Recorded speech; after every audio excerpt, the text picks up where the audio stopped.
Good morning, good morning, good morning, good morning, good morning, you motherfuckers.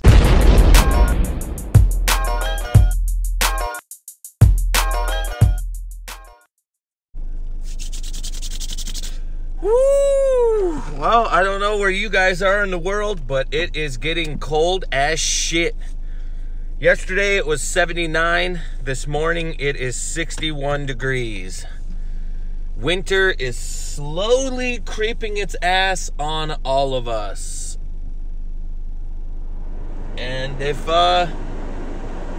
you've lived somewhere where it's winter, you know exactly what's coming. Depression.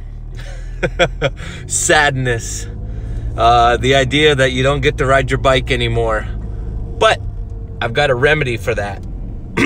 Sometimes it's a good thing. It gives you time to rest up because your body's falling apart. Now, when you're younger, your time for recuperation is quick and fast, so you don't really give a shit about recuperating. All you care about is the idea of being able to ride your bike.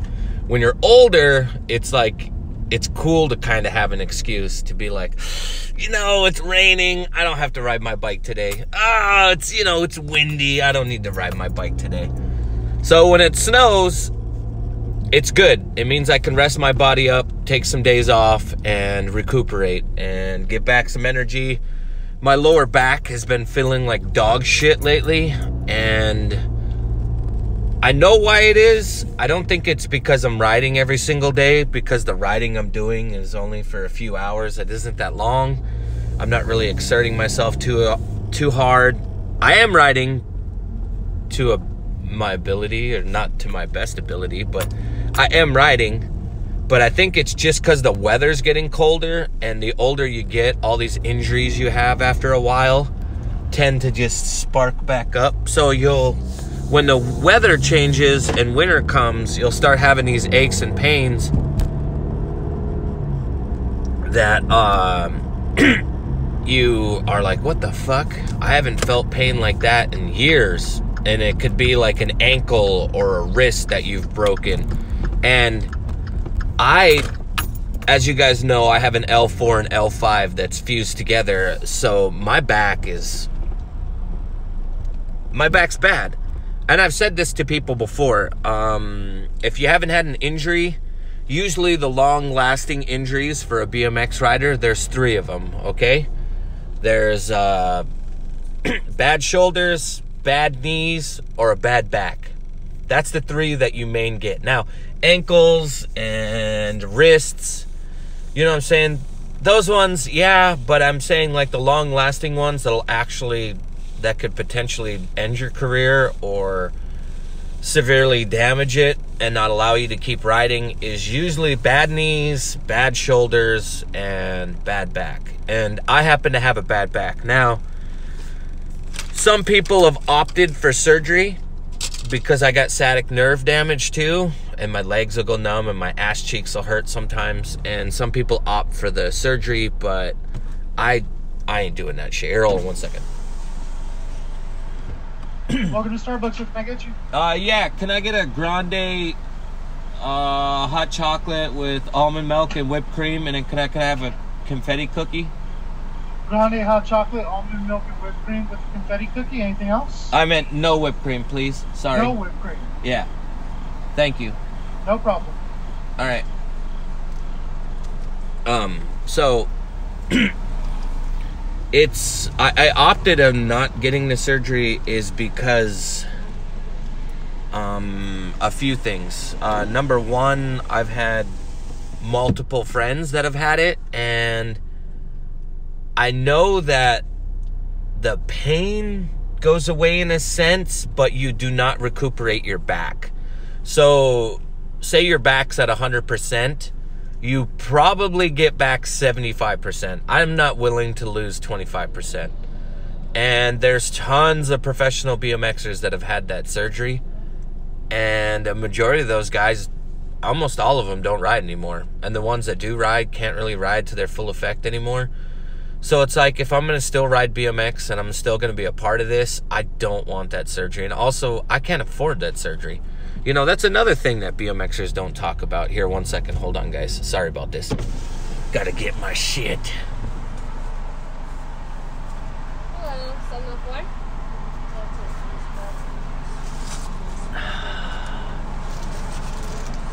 That pause for coffee.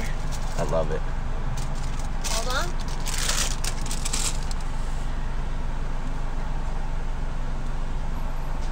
Thank you. Thank you. And so, I fucking lost my train of thought. Yeah, so that's another thing, is BMXers can't afford, you know, number one, we're not the richest people in the world, okay? I want to get that out there, all right? To all the people that are younger and all that and think that BMX pays the most shit in the world, it doesn't, all right? You're better off working at McDonald's. You're going to make way better money, okay? Love your sport for your sport. Don't love your sport to try to get rich, all right? If you're younger and you're understanding how BMX works, BMX isn't a place where you're going to make a lot of money. Now, you're going to have a lot of fun. That's cool because you're doing something that you love, but you're not going to make a big living from BMX, okay? Most BMXers, when you look at them, you guys are thinking, oh, they got paid sponsors, they're making good money, they're traveling everywhere. All right, they're making a few $100s a month. Those motherfuckers, when they do travel, all of them got some type of vice that they're addicted to. They love drinking and they love weed, so they got to separate those two things. They get per diems, which is probably $20 a day, and they get a meal, okay? If that sounds rich to you, yeah, you gotta look somewhere different. So I'm not knocking it. I'm just saying that, like, BMX as a whole, you're better off becoming a doctor or you're better off working at McDonald's. Because you're not going to be that rich riding a BMX bike and being a professional BMXer. Now, there is that 5%, and that 5% is fucking godly. They're so good at their bikes that they got corporate sponsors. Now, landing a corporate sponsor is hard as shit. Now, you could do the other route. You know, you could do the Austin Augie route, and you can get yourself Austin Augie and Nigel. Those both got themselves agents, and so they have somebody else helping them get other jobs to incorporate their bike. Now, they're not getting it because they're professional BMXers. They're getting it because they have an agent that can get them in situations that has to do with them being athletes. Okay? There's two different things. So those guys are going to make actual good money because of that. And that's something that you guys could look into too. And it's just funny, the misconception of how people think BMX really is, how BMX is compared to how it really is. All right? And there's nothing wrong with somebody telling you and explaining it to you so you get a better idea. Because the last thing that I just want to talk to younger kids. So if there's younger kids that are watching this, the last thing I want you to do is get your hopes up. And then if you get really good at BMX and you make it to a point and a company offers you something, I don't want you to be let down.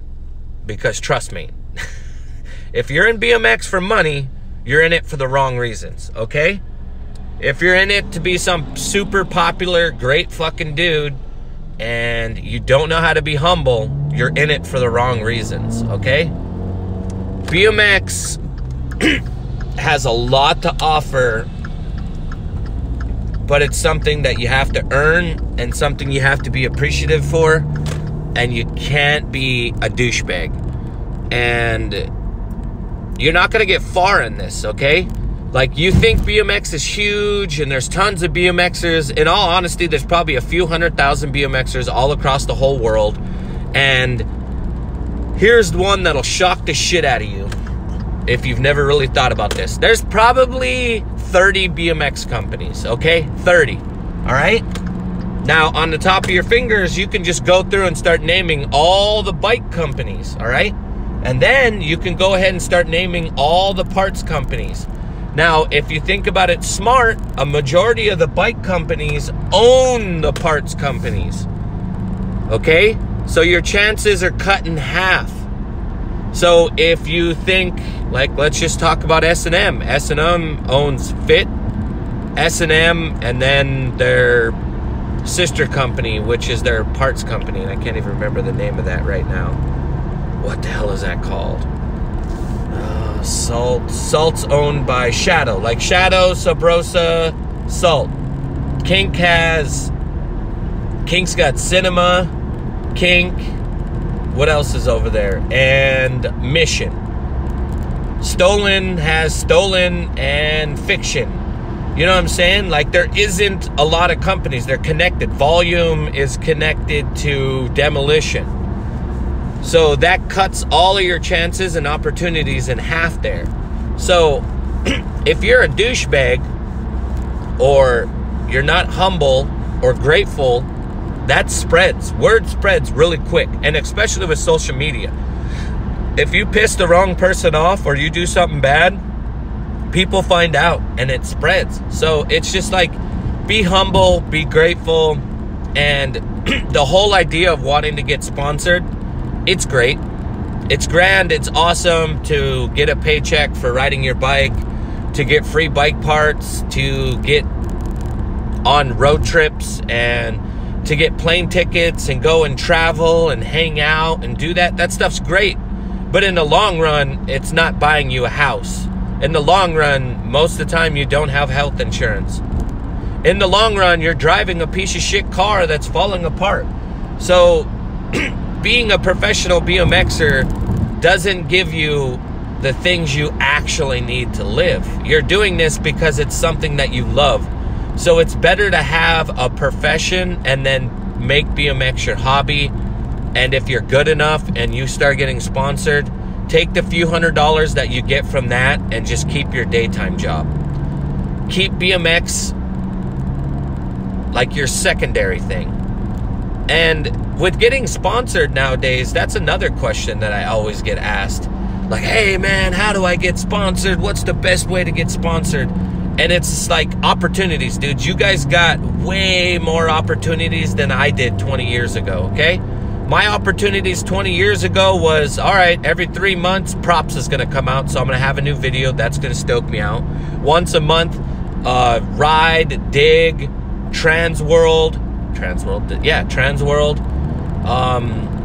magazines came out, and I had to pretty much guess what the tricks were on there, because sometimes it's a picture. You have to, like, what the hell did he do?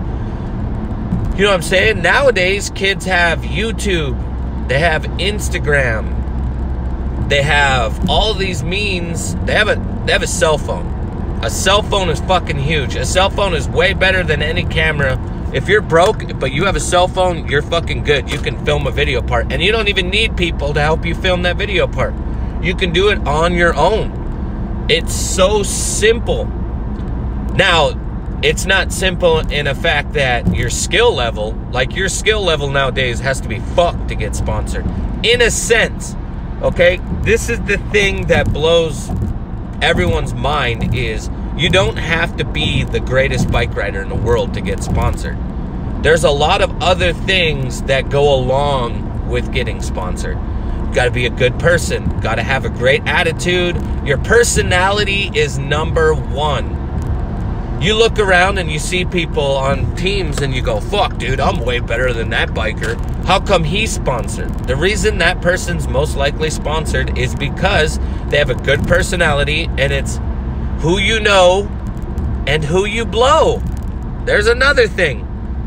And it's connections and networking and putting yourself out there, man. If you got a contest and you see it, and you live in New Jersey and the contest is in New York, and you're talking about wanting to get sponsored and you want to get hooked up and stuff, well, you're not going to get hooked up staying around where you are, and there's no companies, there's no one to see you, you're not going to jams. You need to stop being fucking lazy, take a bus, get a ride, and go to that contest. If you see a contest in North Carolina, get on a fucking bus. You see that bus that's behind me right now? It's probably $60 for a fucking bus ride there and back to North Carolina if there's a contest. You gotta go to those contests. You gotta go to those jams. You have to go to California. You have to ride with people that are sponsored and be around their places. You gotta go to California. You gotta go to Long Beach. You gotta go to Texas. You have to make sacrifices, man. You can't sit on Instagram. You can't just make these little fucking 15-second posts and then DM them to a company and expect that you're going to get hooked up. Now, has it happened for people? Yeah, it has. And usually the people that it happened for are fuck people. All right? People like Courage Adams. That's fucked. Not people like you if you live in fucking Denham, fucking Pennsylvania, nowhere. You could probably be good, but people are just not going to care. And you have to put in hard fucking work, man. Like, I'm telling you, I purposely would work 80 hours a week so I could take 3 days off. I would work 16, 17-hour days, Monday through like fucking Friday. I would get off of work and I would drive 12 to 13 hours to go all the way to Portland. I would ride for 1 day and then have to drive all the way back. I would take 3 days off, but it would take all this time to drive. And it was just for 1 day to ride. And I would work my fucking ass off just to do this, just to go hang out with someone because I wanted it so bad. And did I get everything I wanted in BMX? Yeah, I have. Have I had a lot of chances and opportunities? Yes, I have. Have I been paid to ride BMX? Yes. I've had multiple paychecks. Have I had my own signature frame? Yes. And all of that came from hard work and determination. And I didn't get my first paycheck in BMX until I was 27. And it wasn't until edits came out. I made videos. I had sponsor me tapes. I did those things. But I had to build a foundation for myself. I had to put myself out there. I had to do certain things to get myself lined up. And a lot of times, now I'm going to talk about guys my age, is maybe it's taboo to say like, oh, dude, I want to be sponsored. Like, people always say they don't want to be sponsored, or they try to act cool like they don't want to be. And there's nothing wrong with saying, hey, I'm going to get sponsored. Hey, I want this. If you want it, you got to put in the fucking work to get this. And that work sometimes is some sacrificing that you don't want to fucking do. I can remember wanting to go to a contest in Portland, Oregon. To drive to Portland is, if it's super nice and I'm driving 100 miles per hour all the way there, it's like 13 plus hours. Most of the time it's like 15 hours, okay? I gotta go through all these crazy ass passes in the mountains, dodging fucking deer, and it's just super crazy. And I remember driving all the way out there, going to the contest. Fuck, there's a few ones. But this contest, I just remember getting there, going to the contest. I had a really good time. I met some really great people. And on my way back, I ended up getting pulled over by the cops. I had leaves on my floor, and I was with my good buddy, Dirty Dwayne, and the cops were totally adamant on thinking that we had weed in my car, okay? So, Dirty Dwayne is a big, huge dude. He's fucking like 6'2". He has an afro, and I'm just some dirty ass fucking BMXer. We're both just dirty BMXers. We get pulled over. My car has tint on it. I got 20-inch wheels on it. It looks like a drug car. So we get pulled over. We get put off to the side. And multiple cop cars show up. And I know I've said this story before, but we end up getting my whole car stripped out. We're fucking, our faces are in the dirt. We're handcuffed. They go through my whole car. Obviously, they don't find any fucking drugs. They tell me, hey, pick your fucking shit up and get off the side of the highway. They're the ones that messed up my car and put all the shit on the ground. So I pick up all my shit. We get all that fixed. We get down into Montana and we get stuck in a fucking blizzard. All right? We get stuck in a fucking, I don't even know what it's called, like a quick blizzard. The snow piled up with the winds over 10 feet tall. We were stuck, I'm not bullshitting you, for probably 8 hours inside my car, in the snow, in the middle of fucking nowhere, with nothing to eat, nothing to drink, nowhere to go. And thank God the only thing that I had that kept us sane was I had a fucking DVD player in my car. Don't ask me. Well, actually, do ask me, because I worked my ass off and I bought all these crazy things, but I had a DVD in my car and we had the new Low-Tech video. Now, I watched that motherfucker 1,000 times now just because of being stuck in that. And that was a sacrifice that I took. My lips were chapped for like 2 weeks because I had nothing to eat. There was no moisture in the air. It was fucking horrible. In the long run, if you want something, you're gonna have to work for it. And you have to realize that you're not the only person working for this. There are thousands of kids out there that want the same thing that you want. They want recognition and they want to be sponsored. And people sometimes always say, oh, well, I don't really give a shit about that, or I don't care, I'm just riding for fun. Yeah, it is fun to ride for fun, but sometimes it is nice to be recognized. So there's no problem with you wanting to get sponsored. It's just the way you go about being sponsored, all right? Be humble. Be nice. Take advantage of opportunities in a way where you're not using a fucking person, okay? Work at a bike shop. If you work at a bike shop, you're going to meet sales reps like myself, and you're going to get to know bike companies, and you're going to have your in, all right? Go to contests. Put yourself out there. You have YouTube. You have Instagram. Make videos, make edits, put those edits out there, put yourself out there, let people know who you are. And this whole thing about, oh, well, I'm not good enough. I don't give a fuck how good you are, all right? Because there's people out there that are sponsored right now that have signature bikes, and I'm guaranteeing you, there's about 40 dudes on here that watch these videos, and they're way better than those dudes. And I'm not knocking on those dudes. Those dudes took chances and put in work to get where they are, and they deserve everything that they have. Now, some of them are good talkers. Some of them know how to fucking hustle. So sometimes you got to use your mouth muscle and learn how to fucking talk for yourself. It's a job, man. You gotta sell yourself, dude. You gotta put yourself out there, and you gotta make people want to buy it, man. You're a product. Sell yourself. There's nothing wrong with it. And people that say, oh, well, I don't really care about getting sponsored, or this whole idea is stupid. Some people do feel that way, and there's nothing wrong with that. But if you're a younger guy, or even an older guy, let me just talk to the older guys. Like I was saying, if you're older and you want to get sponsored, there's nothing holding you back. Age is just a fucking number, dude. It doesn't matter that you're 36 years old. Like, I'm 37. At 35, I got sponsored. Again, at 33, I got sponsored. At 27, I got sponsored. At 30, I got sponsored. Like, I've been on multiple teams. I've been sponsored by multiple people.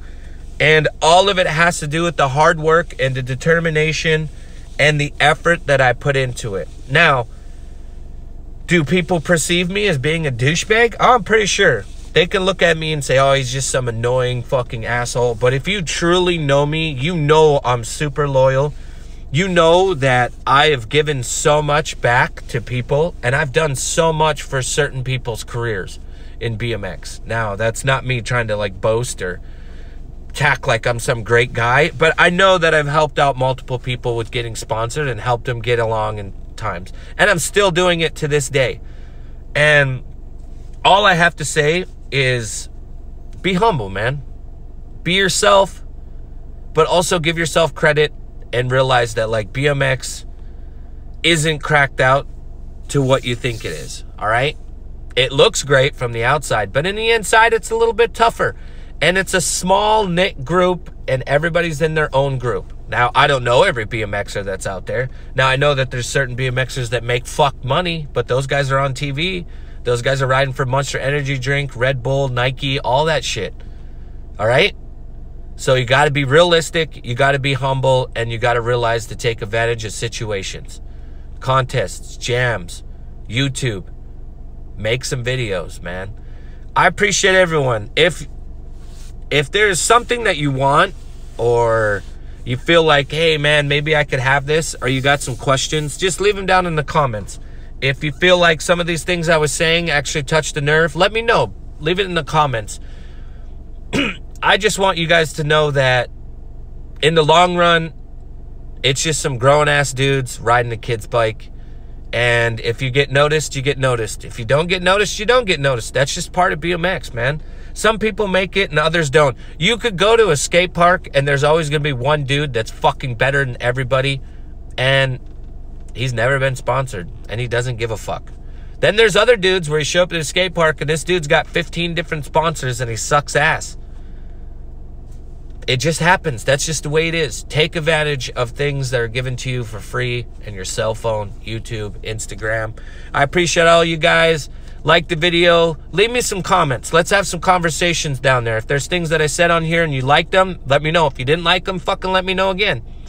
Make sure to share this on Facebook and your Instagram stories. Thanks everybody for coming here every morning and listening to me. Everybody that DMs me and tells me they enjoy these videos, it makes me happy because, to be honest with you, I have no fucking clue what I'm doing. I'm just talking into a phone, hoping people listen. I know I get like 100 and something views on these videos. That's the way it goes. I got to put in the time. I got to put in the work. I've made almost 50 videos. Maybe I'll do something special for my 50 videos. Who knows? All right. Love you guys. And you know what it is. Smash the like button and shit.